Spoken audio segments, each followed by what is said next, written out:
Hello everyone, I'm Georgen, I'm a dietitian and you're watching Georgen Cooking 仲杰煮易. So it's been a while since I uploaded my last video, and because I've been busy with conferences, working and a little bit of traveling for the past few weeks, but now I'm back with a new video which we are going to make today, peanut butter. Peanut butter is actually a very common food and it's easily available at the supermarket. But why are we making our own peanut butter today? It's because the commercial peanut butter usually has quite a bit of sugar and salt added to it. But most importantly, one of the commonly found ingredients in commercial peanut butter is partially or fully hydrogenated fats or oil. And this partially hydrogenated oil or fully hydrogenated is a source of trans fat.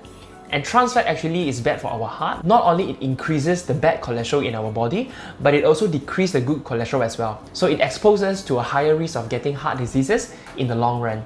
And some research has also shown that the linkage between trans fat consumption and also diabetes risk as well. So making it at home gives you full control of what kind of ingredients are actually going into your peanut butter. And these are the ingredients that you need. Today I'm going to use these peanuts which the skin has already been removed. It's called white peanuts, kacang tanah putih. So take a look. A few days back actually I made another batch of peanut butter using this kind of peanuts where the skin is still intact. And the price of these peanuts, which is slightly smaller and the skin is still intact, is actually way cheaper compared to these white peanuts. And this is how the end product looks like. Its color is actually much more darker compared to what we usually see in the market.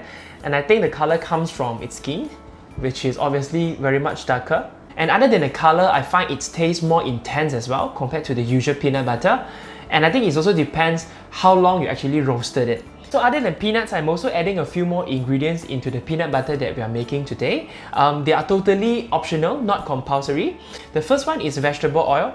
I am using extra virgin olive oil today. And for 3 cups of peanuts, I am adding in about 2 tablespoons of extra virgin olive oil. The reason of adding it in is actually to help the blending smoother.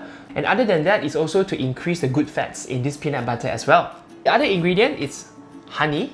I prefer a little bit sweet taste in my peanut butter, that's why it's the honey. And the last ingredient is this unsweetened cocoa powder. So for today's peanut butter, I'm going to make 2 variations. The first one is the regular original peanut butter.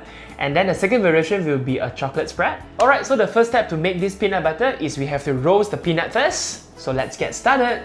Alright, so I'm going to roast these peanuts on this non-stick pan over low heat for about 5 to 6 minutes or until you can smell the aromatic peanut smell.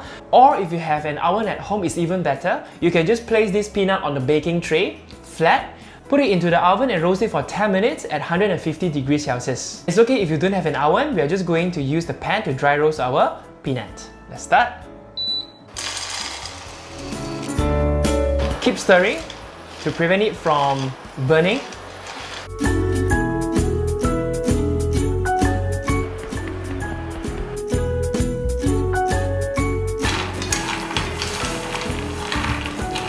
Alright, we have finished roasting these peanuts and I can smell the very aromatic peanut smell here. And then its color has also turned much more darker, not much more, has also turned slightly darker compared to the original white color. Alright, so the peanuts have completely cooled down, and when you can grab the peanuts like this, barehanded, which means that it's already ready for our next step, which is blending. So I have a food processor over here, and now let's put in the peanuts. Alright. Okay, and then start blending. Oops. The electric is not on. What? Okay. Once again, blend.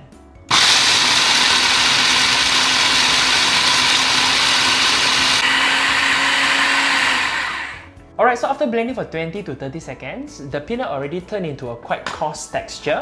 And if you would like your peanut butter to have the crunchy texture where you can still bite into the peanut bit, you can now already take a portion of it out and then reintroduce it back again when it comes to the final blending process, when it becomes a paste. And I want my peanut butter to be silky smooth, so I'm just going to continue blending it.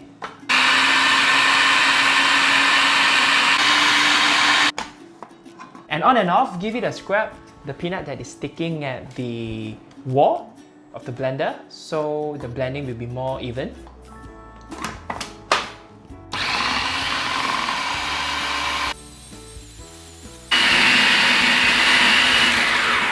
So after blender for another 1 minute, let's take a look.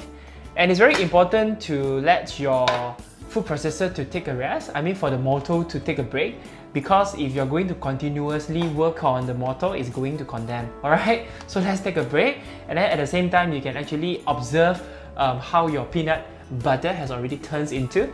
As you can see now, the peanut has already become something like a paste, but it is still far from smooth. So we have to continue blend it for another 1 to 2 minutes, and then add in our olive oil.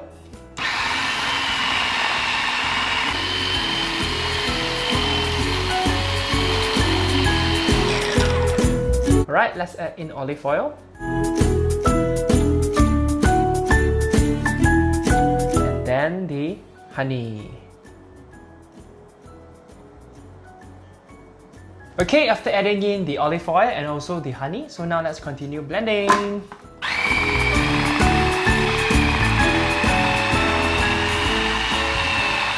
Alright, so after blending for about 4 to 5 minutes, including after adding the honey and also the olive oil as well, so now let's take a look. From what I can see, the peanut butter has already become pretty smooth looking. Oops.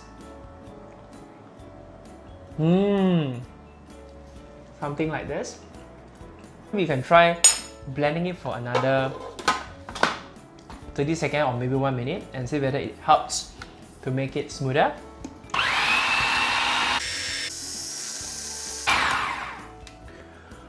Alright, I think we are done.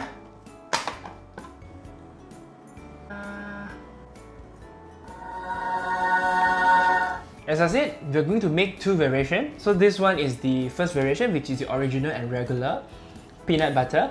So we're going to take half of it out. I have a jar here with me. So I'm going to straight away put it into this jar. Press it a bit.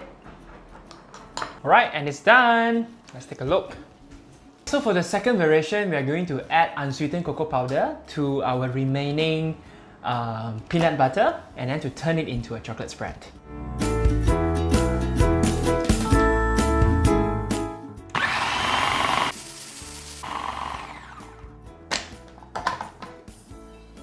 Ta-da! Wow! Smoke coming out because it's too hot. Alright, so this is the chocolate spread. The peanut butter taste is still quite strong, but then it has a mixture of chocolate taste to it, which makes it more interesting. And I think kids will really like it because of the chocolate taste. Alright, so we have finished doing our peanut butter. So I have total 3 bottles, not 3 bottles, 3 types of peanut butter here. The first one is the one that I made with the peanuts with the skin on. And then these 2 is with the white peanuts. And then this is the one that we've added chocolate, unsweetened cocoa powder and turned into a chocolate spread.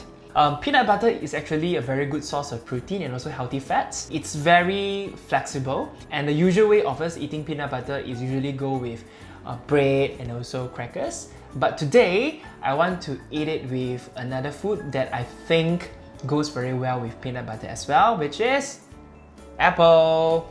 Right, so make way. First off, let's start with the one with the skin on. I mean the peanuts with the skin on, and then I kind of over roasted it, so the taste is very intense, which I like.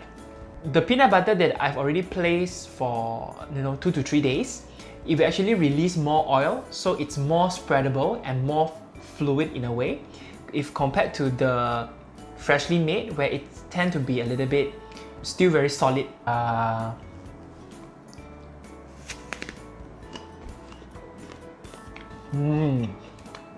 Very tasty.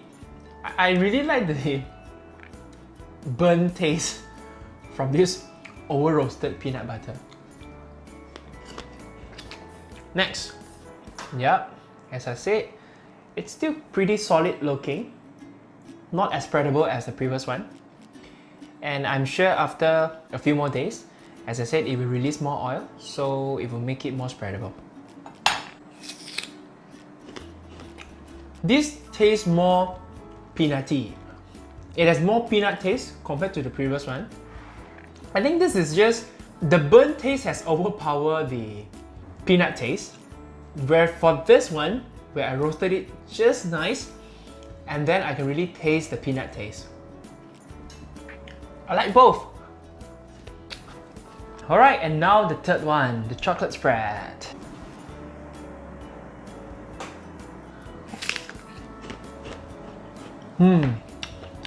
I really like eating apple with peanut butter now. Not only the cocoa powder add chocolate flavor to this peanut butter, but it also adds a little bit of bitter taste to it, which I think is pretty interesting, where there is sweet and bitter in a peanut butter. I think I would have added a little bit more unsweetened cocoa powder to it to make the chocolate taste a little bit more intense and stronger. So instead of 1 tablespoon, perhaps I would add maybe 2 to 3 tablespoons. But it is still very tasty. So I hope you like this video. If you like this video, please subscribe to my YouTube channel or like my Facebook page. Follow my Facebook page or Georgen Cooking as well. Better still, make the recipe at home and then take a photo of the end product and tag me Georgen Cooking or send it to me and I will surely reply you. So cheers! Bye bye!